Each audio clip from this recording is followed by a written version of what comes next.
Well, thank you for joining me for another segment of Wednesday's Word. As we get started today, I want to start with a couple of questions that I want you to think about. What is it that you want? Or what is it that you think you want?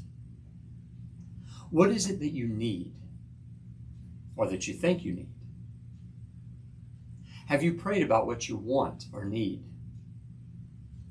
And if you have, and God has said wait or no, what are you doing about that thing now?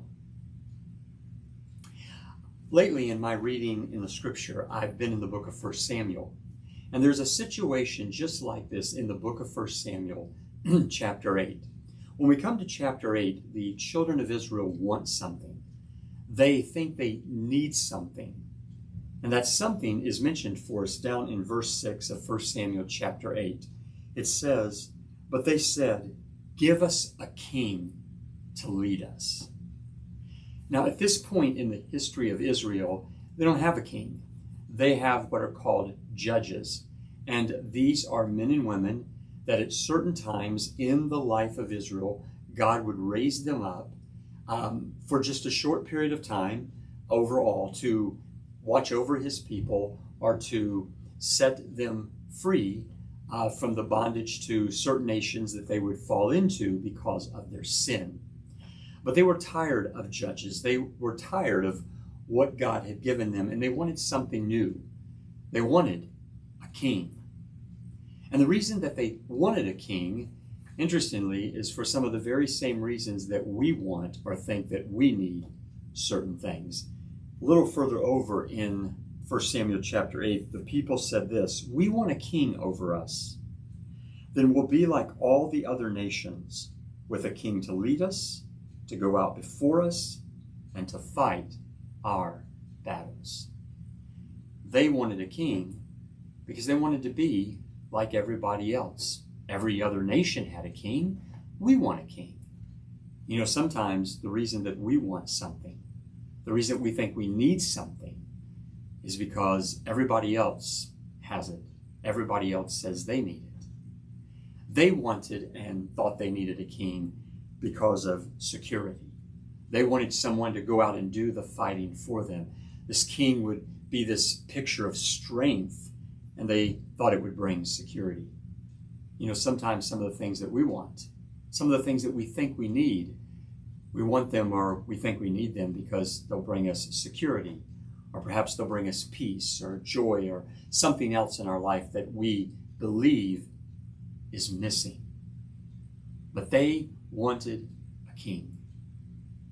The Bible tells us that the prophet Samuel was displeased with what they asked for.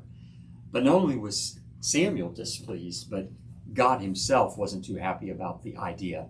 In fact, he had Samuel go and speak to the people, reminding them of what they would lose if they went down this path of choosing a king. And here in chapter 8, about verses 10 down through 18, God begins to unfold for them what a king will cost them.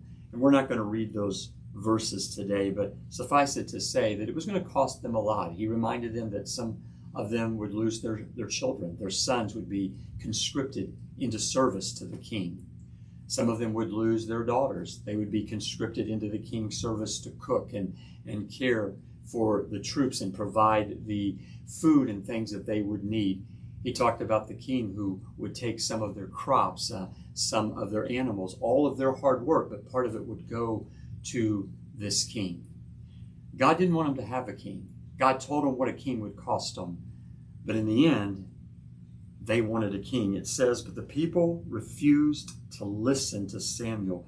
No," they said, "we want a king over us." And the Bible tells us that God gave them their king. You know, sometimes God will give you what you think you want or need, even when he's told you to wait or no. I think we've all heard the saying, "Be careful what you wish for. You might just get it." That was true for the children of Israel. And they got a king.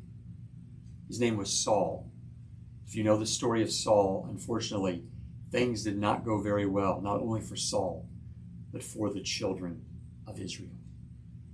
So back to our question this morning. What is it that you want? Think that you want? What is it you need? Or you think you need? What are you doing with it? If God has said wait or no. I wonder if some of us today are pushing ahead. We're driving forward. We've got to have it. God doesn't really understand how much we need this. But the reality is, if God said no, He understands how much you don't need that, even though you may truly want it. I'd like to encourage you today, if you're in a place where it's a wait or a no, and sometimes as believers we all get to that place, don't push ahead. Don't go on and take hold of something that God has told you to wait for or said no to. You know, what the people really needed is what you and I need, and that is God Himself and His provision. So if you're waiting today, or if God said no today, I just want to encourage you to entrust yourself to Him. God knows what we need before we need it and when we need it. And the Bible has said that He will withhold no good thing to those that walk uprightly before Him. If we will entrust ourselves to Him, our desires to Him, our wants and needs to Him, God will give us just what we need. And you know what? What you often find out is after God has given it to you, you really want what He's given, and you're glad you didn't get sometimes what you wanted or desired. So just an encouragement to you. If you're waiting today, if you're wanting something today, you think you need something today, but God has said no. And I just encourage you, trust Him. God will give you what you need when you need it. Thanks again for joining me for another Wednesday's Word. Hope you have a great day and a great rest of your week. Take care.